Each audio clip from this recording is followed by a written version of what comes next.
Say, what's cracking, YouTube? It's your boy 16 to life, and I'm back like I'm on a parole violation.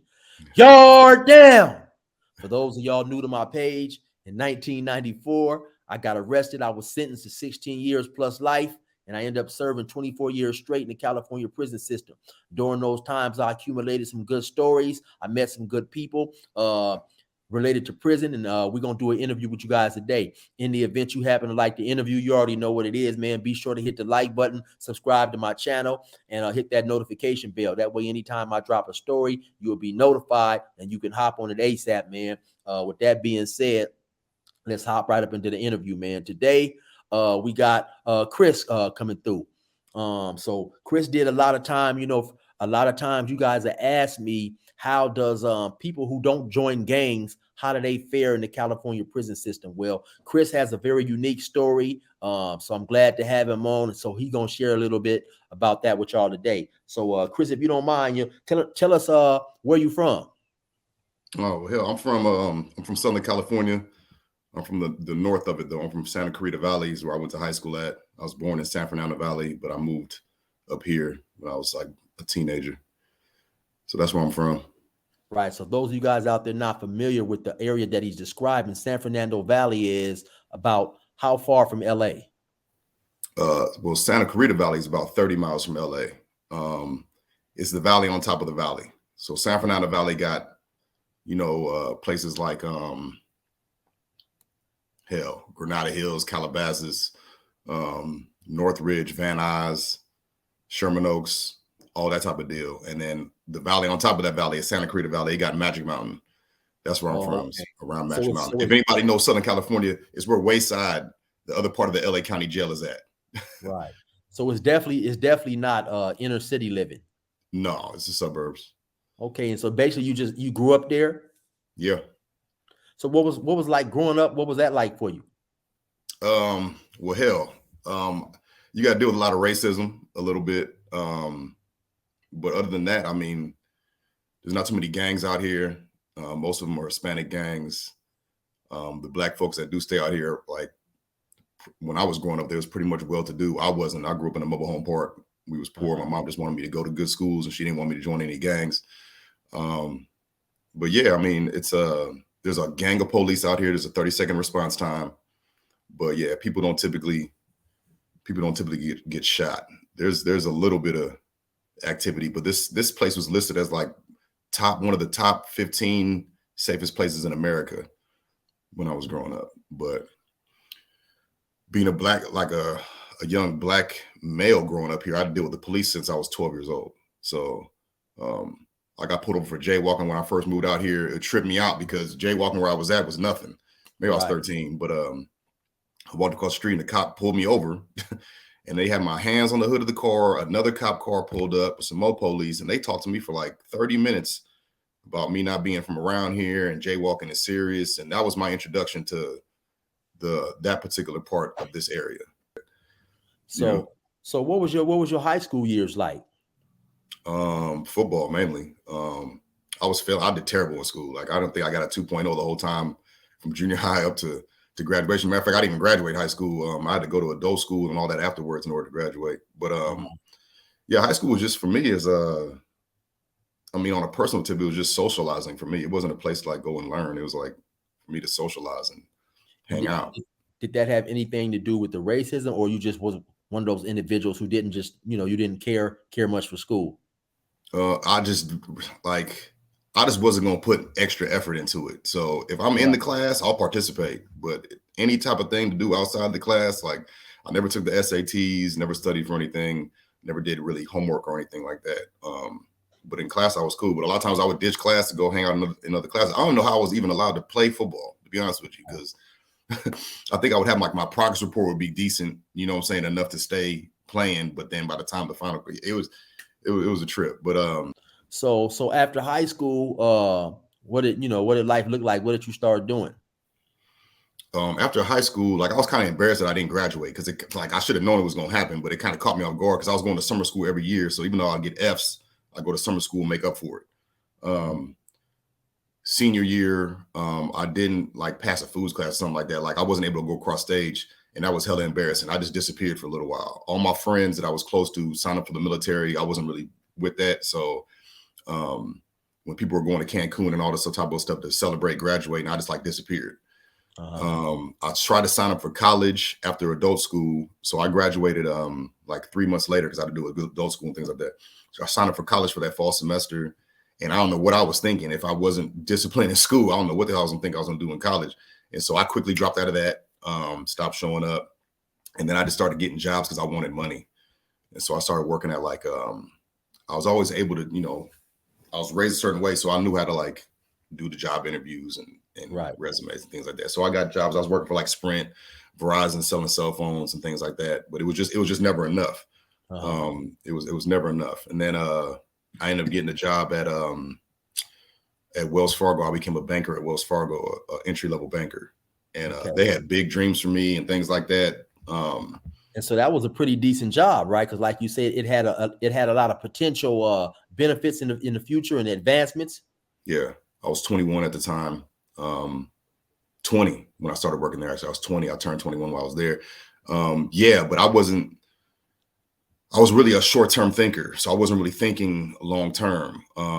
I was treating that job. You understand, like if I wasn't out there, if there was a gang, I would have been in it. I bought into all the ideas that went into a certain type of showing up as a man. Like, you know, you had to be willing to fight. You had to like, you know, basically be, you know, you couldn't be soft with women. You had to, you know, dominate pretty much. And then you had, and then I had to pursue money, like all that, and look like I had money. All that was really how I was operating. So these jobs were just, I wasn't treating them like careers. And so when I got a job at the bank, I was showing up at the bank like I was really about the career.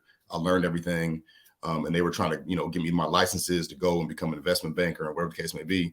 And I just saw that as hella responsibility because the minute I clocked out, I was not thinking about banking. Right. I'm back hanging out with the homies, and we, you know, it's about what's happening Friday and Saturday. Like, right. So you basically just playing the part pretty much as far as the job is concerned. Exactly. Like it was about the paycheck, and then the paycheck wasn't enough. I wasn't really thinking. Matter of fact, the responsibility that they were putting on me is one of the reasons why I ended up trying to quitting, because it just seemed like I didn't have I had a lot of mental shifts when I went into prison. I didn't really like effort. Effort seemed like something that people that aren't capable needed to, you know, to use. So I felt like if I had to try hard, that meant that I wasn't naturally good at it. And I didn't want nobody to see that. It was like a real perfectionist type of deal going on. So if anything seemed like it was a challenge, like I was going to look stupid doing it, I really didn't try to do it, which was a weakness for me. You feel me? So when does things at the job start going downhill, or what was it that made you start getting into legal activity? Because how much time did you end up serving in the penitentiary? 15 years. I was sentenced to 65 years. I was facing over 500. So like I told you, my quest for money was significant. You know, I ended up meeting the person. Me and her ended up dating. I met her through the bank, and you know, she was like, you know, NBA players are getting at her because she's from the Valley or whatever. NBA players are getting at her, and actors, and I just felt like, damn, okay, that kind of me, you want me, kind of that makes me, I'm on their status now. You know, like I'm competing with them, and I'm sitting there selling her a whole story on, I'm about to be a millionaire in 6 months as soon as I start this business and do this and that and this. And so now I done talk myself into a story, right? that I got to actually make steps towards. I ain't about to be rich in those 6 months working at this bank. That's out. And I'm looking like I'm making like $150,000. Like I'm looking like I'm the manager in this place. I'm the flyest dude. I'm the youngest banker in there. I'm hella fly, but like, no, I'm not making that type of money at all. Right. And so because I knew people, you know, I knew the drug dealers in the community. I knew all the type of stuff. I knew what was happening for the most part. I just put my ear to the street a little more because the more broke I felt in relative to these dudes I'm competing with in my mind, the more broke I felt, the more attractive like these criminal shortcuts seemed to look. And I ain't never really been, I've always been, just not a long-term thinker. So I would take risk. I would do things. I've been shooting guns since I was 12 years old, like at shooting ranges and things like that. So that wasn't nothing crazy. And like I said, I bought into the culture. Like I knew people, like you knew folks. And so the more broke I felt, the more I started looking around like, man, damn, these are a couple of these brothers that's, you know, they're serving is not stronger than me. Right. And they seem like even easy avenues to get this money. And plus, it looks like a tough type of thing. So I talked my girl into thinking it was like a sexy thing to go and jack some of these drug dealers. So then basically you started you say robbing the drug dealers and getting bread from them. Yep. Basically. But it didn't go like how it went in my mind. Like, you watch the movies and you just like, okay, it's going to be a quick, easy deal. You find some suitcase full of money and then you back and you own. And that is not how it went at all. Yeah, well, you certain big time dudes that's moving like hella weight. They always, they around people and like they think about that type of stuff. So like there's certain people I couldn't get by myself. Right. But what's funny is like when they ran out, when there was like no other option, that's when I started making robberies like that were towards people that were innocent. That felt different. Like before, it was like this is the game, and there ain't no victim here, Right. But going into this segment of people that are like running businesses or doing whatever they're doing, like I was looking at that as like an opportunity, as a lick, a shortcut, and I would justify it in my head, like, okay, well, nobody's gonna get hurt. There's insurance and all these types of things, but it didn't feel good. But I'm not somebody that was like in tune with my emotions and all that. I was trying to keep a mask up. So I just knew that it felt different. And mind you, I was really legitimately trying to run a business. I just didn't know what the hell I was doing. I never took no business class or nothing like that. I didn't know what marketing and none of that type of stuff was. So I'm like, I just got to do one good thing, plug it into the business, and then everything will be all right. And it just did not work like that. So I'm going out there more. But were you getting paid? Were you hitting some big licks? Were you coming up on a lot of money or? No, like man, I could tell you some of the stuff. I mean, I ain't gonna say it, but like I always told myself that just God did for some reason I was not supposed to get big money like this, And mind you, I was looking for like $250,000 lick. That's what I was looking for, Right. None of that happened. I got money, but I was not being disciplined and I was running through it. Mind you, I'm trying to like keep up an image, you know what I'm saying? So like, my townhouse, like the way I'm living, what I'm doing, I'm eating through cash. So even if I did get something and it was like 10 grand, that 10 grand wasn't going to last no time at all, And so like the big money lick just was not coming within my grasp. And in my mind, I was telling myself like that, if I get, the big money lick, I'm done. Like, I'm not trying to do this. I'm trying to be a businessman. But I wasn't trying to be a businessman. Like that was a lie I was telling myself. I was just looking for an easy shortcut, easy type of life. And it was bullshit. Like I'm surprised I'm even alive right now. So at what point do you find yourself in legal trouble? I mean, how did you get apprehended? How did you get caught up and arrested? Yeah, I got arrested in a McDonald's drive-thru, ordering 2 extra large fries, a 20-piece nugget, and 2 hot fudge sundaes. Like, yeah. And that's how I'd be knowing, like, no matter how slick you think you are, like your demise come like when you ain't looking. Like, it's weird. Anybody like we can get on that. Anybody, can get caught up. But like, yeah, like I wasn't even doing nothing this particular night. I just fit the description, which was black, white, or Hispanic, 5'8" to 6'4", 170 pounds to like 215 pounds. Like I fit that description.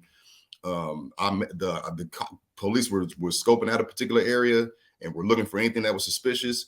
I was looking for something to eat. I pulled into a Taco Bell parking lot, called my girl, like, what you want from Taco Bell? She said, I don't want Taco Bell, I want McDonald's. I pulled out of there, went across the street to McDonald's. But that movement, me pulling in and not doing nothing and leaving, was suspect to them. And so they pulled me over and ended up searching my car, searching my house.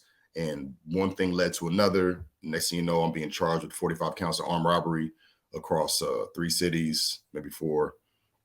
And my bail is like, it started at $3 million and it went up to $5 million. So at this point in time, what, you're 21, 22 years old? I was 22 years old.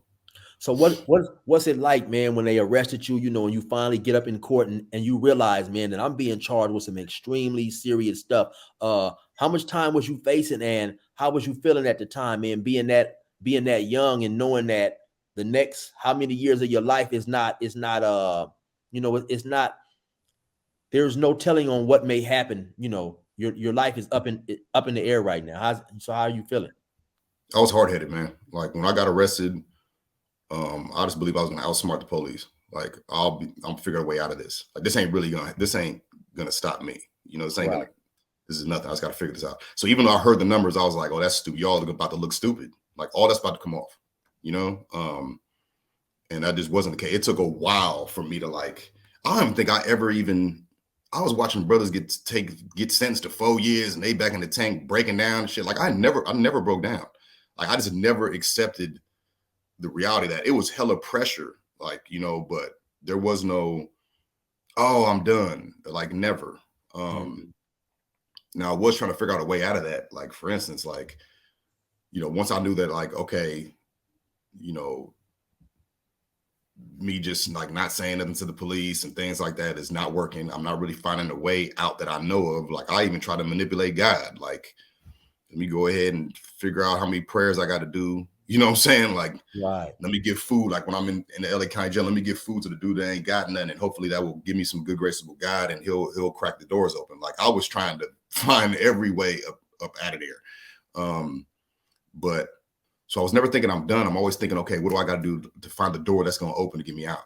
Right.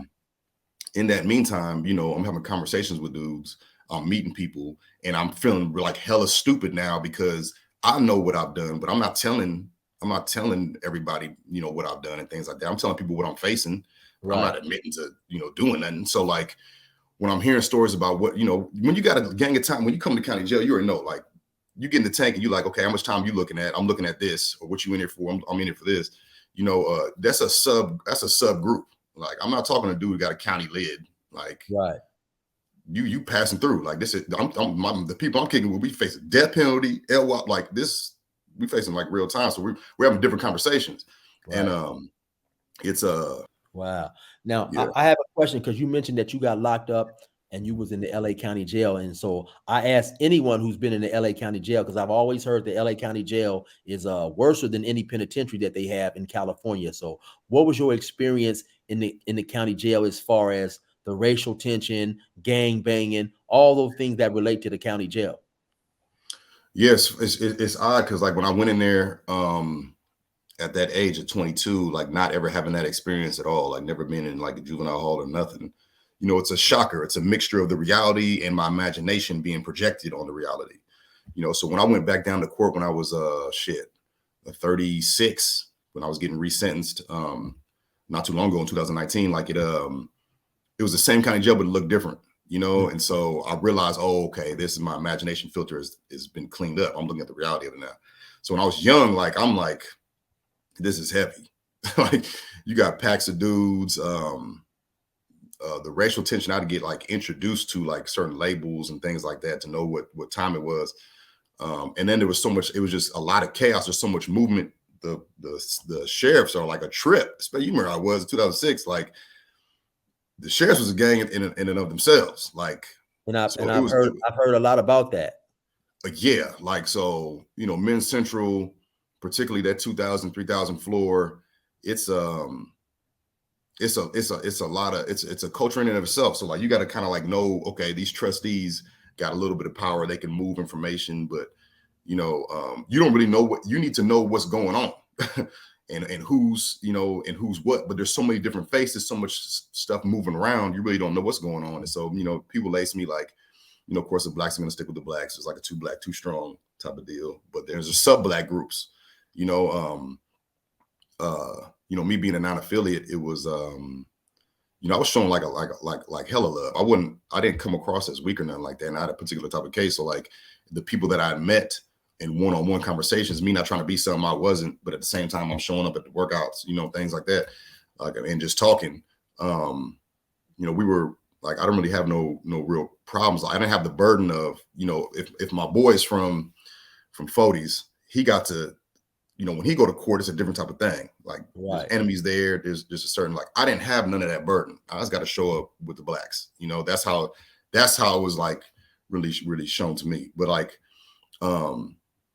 it was annoying. Like, I'm gonna be honest with you. It was like, you got real stuff going on. You might get off the phone with your lawyer. He's talking about, okay, you got court tomorrow. We're going to put it off for 60 days because I got to go on vacation. And you just like, dude, 60 more days up in here. And then you get off the phone and then somebody letting you know, like, hey, somebody done stole a soup from the back. And in your mind, you like, okay. And he's like, yeah, it's looking like, you know, somebody was seen back there that was black. And now the Southerners is asking, you know, who was it? And we don't want to. And it's like, you're sitting there thinking like, what the hell is going on? It's a suit for real. And so with so much going on, the cases and all that stuff combined with the activities in the county jail is just too much. You like you say, your life is in the balance, and these dudes is tripping on the suit. And yeah, and the suit. I mean, now mind you, we sitting here complaining about the DA. The DA ain't investigating right. The DA ain't got evidence. They trying to take my life, this and that, this and this and that. They not doing the trial. It's not fair, all this. And then we gonna sit here and have somebody fighting for their life in the back of the dorm because of a suit missing, and there was no trial. There was like no due process or nothing. Like the suit came up missing. The evidence was you was close to the bag. And now, you know what I'm saying? Now, who gonna run it with you? You know what I'm saying? Yeah. And the politics of it is like, okay, hey, you know, one of the blacks, y'all was like wrestling around or doing whatever, and you bumped into one of the homies, you know what I'm saying? And now, you know, the blacks got to go talk to the dudes and be like, hey, man, watch what you're doing with it. And now it feels like, well, we don't want the Southerners telling us what to do. And it's all this tension where I'm like, I don't even know these people. People ain't at court with me. Let me ask you this, because I hear a lot about the racial numbers in the LA County Jail. So what was your experience like? And let me ask you, because in your opinion, first and foremost, who ran the LA County Jail? I want your honest opinion. Who ran the LA County Jail as far as Southerners ran it? What you saw? And so, Southerners ran the LA County Jail to me. I'm gonna be honest with you, like, just because I've been in dorms, I've been in cells, I've been in all of that, you know, and I know when they there and when they not there and the different types of responses. So like the police to when I was there, there's black police and all that, but the Hispanic police that was with them groups, like they made sure that they were straight. I seen bad moves that were happening that was in their favor prior to a riot that was going to take place to make sure the numbers was right. So, and I was going to ask you that, you know, for the people who may not know, because I know what you're talking about. Oh, yeah. People who may not know, just break that down a little bit clearly. So how basically that the sheriffs, the Hispanic sheriffs, were doing things to make the Hispanic numbers more popular or bigger, or yeah, like okay, so you're in a dorm with 126 people, you know, max. This time it was East Max. East Max didn't shut down there. But like, so this ain't all the Hispanic sheriffs. Like, I ain't saying all the sheriffs, but it don't take many for it to, you know, for stuff to work out. And so there'd be conversations that would take place between, you know, people get called out the dorm, and there's information happening in the office. And I knew this because I knew the blacks that would go to that same office, you know what I'm saying, where there's questions being asked. We don't know, you know, who knows what's going on? People getting burgers and fries, who knows what's going on? But I know that every day there would be, you know what I'm saying? There'd be, because of that, you start to see movement. Like the next morning, there'd be a bunch of bunk moves. 10 blacks would be moved into another dorm or moved out the dorm. I don't know where they end up going. And then it'd be 3 would come back in, 3 would come in, 3 other blacks. And then it'd be like 3 Woods or 3 other Hispanics would come behind that.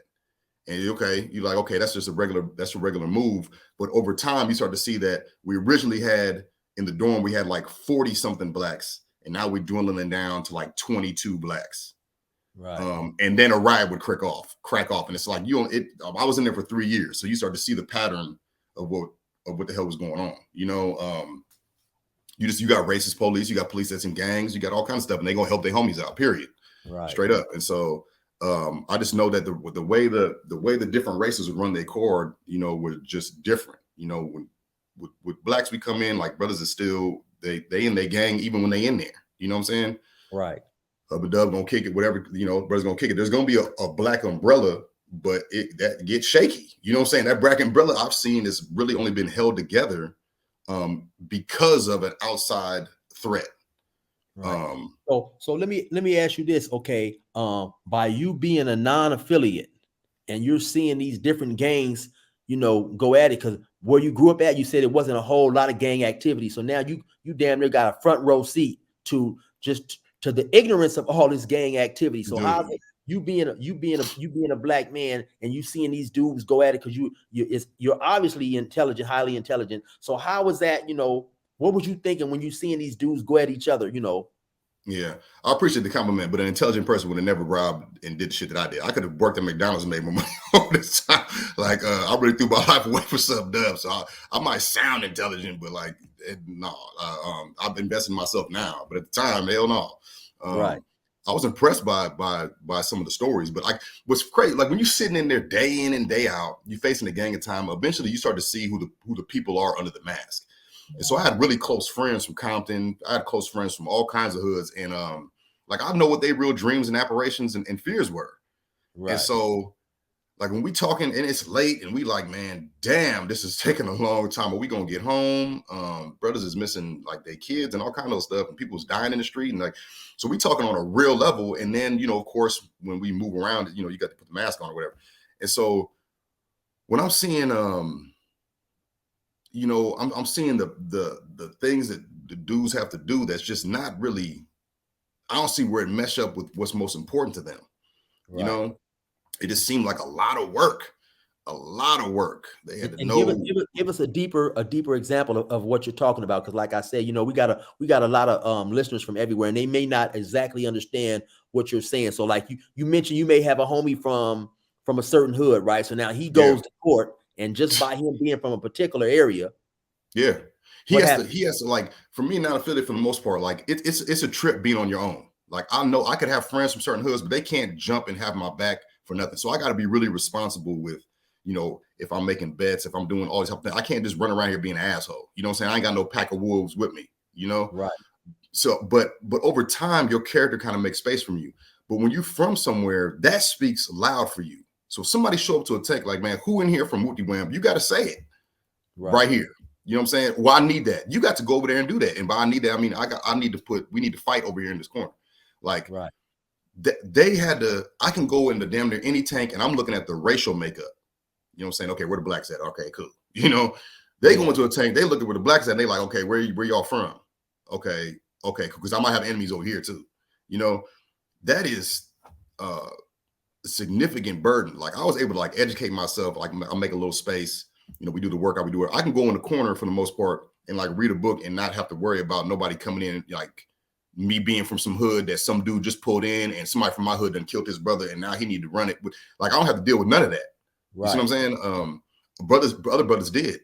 And so, and it's weird because I become friends with some of these people and now they fighting because they fighting a one-on-one fight based off gang shit, but that's my friend now. I can't watch my friend get knocked out. And so that was like a difficult dilemma for me. But yeah, it was, when I was really, because I was educating myself in there. So I'm reading books. I'm reading about Nelson Mandela. I'm reading about Barack, because mind you, I was in there when Barack got elected, which was like, it was some serious shit. Mm-hmm. And so that I'm seeing what we doing, and I'm looking at the police laughing about it, and being entertained by it. And I'm looking at brothers, lose their teeth in the fist fights and like get packed out, like fight one-on-one until they get dropped. I just couldn't understand. It wasn't for me to speak about a particular culture that I didn't really understand all the way. Like, right. It goes deep, but nonetheless, I was still seeing it and it's seeing it like, man, damn, there's so much strength that's being wasted right here. And I so would try to have this. Not